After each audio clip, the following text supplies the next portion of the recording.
All right, y'all, what's going on? So it says, who is your early prediction to win 2024 Heisman, man? So let's go ahead and get into it. Let's talk about it. Now, I'm going to tell you right now, Jalen Milroe has a high chance, I think, especially next year, as he get more talent. Alabama did a great job recruiting-wise. Got a chance to potentially win a national championship this year. So Jalen Milroe does have a good chance next year. Some other ones I think got to keep an eye on, especially he's supposed to come back. Quinn Ewers, right? He's going to be able to play against Washington, see how he's going to play. I think if he comes back another year along with Ajante Cook and that receiving core that Texas has, I think he has a really good chance as well. Obviously, you got to throw in AP All-American Travis Hunter. I think he also has a chance to do it. He had a special early start to the season. Colorado started losing. They won that losing streak. They were 3-0 to start, but he was also in that conversation. I think his ability to be able to play both sides of the ball, be effective at a high level, got to throw Travis Hunter in there. He's another kind of guy. I mean, he got to be in that conversation as far as Heisman going into next year. Depends on what Marvin Harrison Jr. does. If he does come back, obviously he's going to be one of those players in that conversation. Not sure what he's going to do. If I was him, I would just go to the league. But they're saying he's getting a lot of NIL deals, try to get him to stay and come back for another year. And also he wants to beat Michigan before it's said and done and goes off to the NFL. So that is something to watch for as well.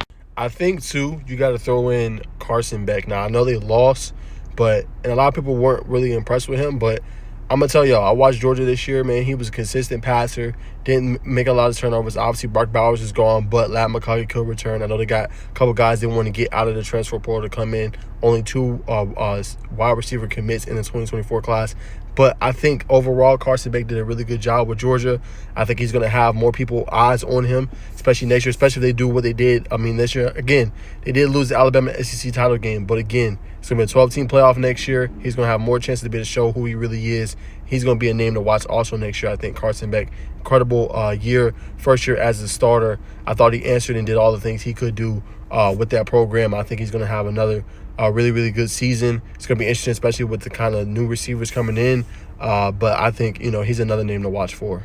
And then the final one, I got to throw in another quarterback. Got to throw in Dylan Gabriel. He is going to Oregon. As you guys know, Bo Nix is gone. Played his last collegiate game, essentially. Played over 5+ years in college football. So now Dylan Gabriel, if you guys didn't know, he transferred over to Oregon with that Dan Lanning offense and really stout defensive front. I think if he can have the same season he had at Oklahoma, over there in Oregon, they're going to play a really tough schedule. I believe they're going to move over to the Big Ten, with UCLA and others. So they're going to be a really interesting team to watch next year.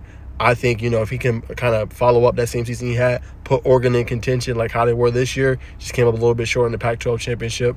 But you guys know Pac-12 will no longer be around. But if he can do that same thing, keep them in that Big Ten, get them playing for a championship, I think he also has a favorable chance to win the Heisman. But y'all comment below what players I should watch for next year for the Heisman.